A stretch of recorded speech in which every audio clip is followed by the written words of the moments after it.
Regular খাদ্য তালিকায় অবশ্যই আমাদের সবজি রাখা উচিত, আর সেটি যদি হয় একটু ভিন্ন রকমভাবে রান্না করা সবজি, তাহলে কার না ভালো লাগে। সবজি রান্না করার জন্য প্রথমে আমি বিভিন্ন রকম সবজি কিউব করে কেটে নিয়েছি। এখানে আপনারা আপনাদের ইচ্ছামতো সবজি অ্যাড করতে পারেন। একটা পাতিলে ফুটন্ত পানিতে আমি সবজিগুলো ঢেলে দিচ্ছি।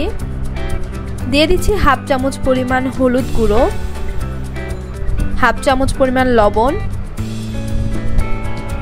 সবজিগুলো ঢেকে প্রায় 5 মিনিটের মতো ফুল হিটে জাল করেছি। সবজিগুলো সেদ্ধ করা প্রায় শেষ। এ পর্যায়ে আমি একটা চালনের মধ্যে সবজিগুলো সব ঢেলে নিব এবং পানিগুলো ছড়িয়ে নিব।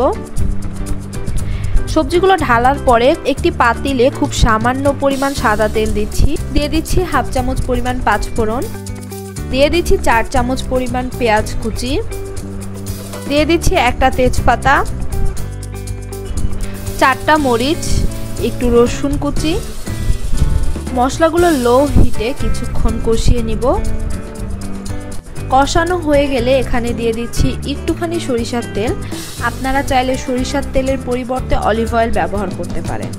সরিষার তেলটা দেওয়ার আমার প্রধান কারণ হচ্ছে পুরো সবজির একটা যে ফ্লেভার সেটা পুরো পরিবর্তন করে ফেলবে। মশলাগুলো আমার বাদামি বাদামি করে ভাজা শেষ। এ পর্যায়ে আমি সেদ্ধ করা যে সবজিগুলো ছিল সেগুলো এই মশলাগুলোর ভেতরে দিয়ে দিব। এখানে আমি কোনো পরিমাণ আলাদা মশলা ব্যবহার করিনি। দিয়ে দিচ্ছি হাফ চামচ পরিমাণ লবণ। আমি সেদ্ধর সময় কিন্তু হাফ চামচ পরিমাণ লবণ দিয়েছি, অর্থাৎ আমি এই টোটাল সবজিতে 1 চামচ পরিমাণ লবণ ব্যবহার করেছি। আপনারা অবশ্যই টেস্ট করে দেখবেন, যদি লবণ কম বেশি হয় তাহলে তা অ্যাড করে দিবেন। সবজিগুলো আমার কষানো প্রায় শেষ। এখানে প্রথমেই আমি যেহেতু ফুটন্ত পানিতে সবজিগুলো কষিয়ে নিয়েছি, তাই বেশি কষানোর প্রয়োজন নেই। এখন আমি সবজিগুলোর মধ্যে পানি দিয়ে দিব। আমি প্রথমে পানি হাফ কাপ দিয়েছিলাম, পরে দেখেছি যে পানি দেওয়ার জন্য যে আমার একটু পরিমাণ জুসি জুসি ভাবটা লাগবে সেটা ছিল না, এর জন্য পরে আমি আবার 2 কাপ পানি অ্যাড করে দিয়েছি।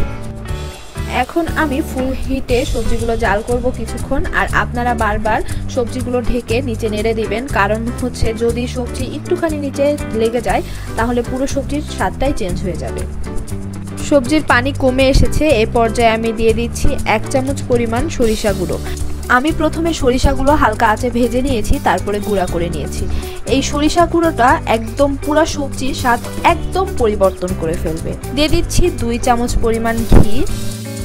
সবজিগুলো ঢেকে আবার 5 মিনিটের মতো লো হিটে জাল করার পরে দেখতেই পাচ্ছেন আমার সবজির পুরো পানিটা শুকিয়ে এসেছে, জুসি জুসি একটা ভাব করার জন্য। আর এখানে যেহেতু আমি একটু আলুও দিয়েছি, তাই একটু পরিমাণ পানি থাকা অবস্থায় আমি সবজিটি নামিয়ে নিব।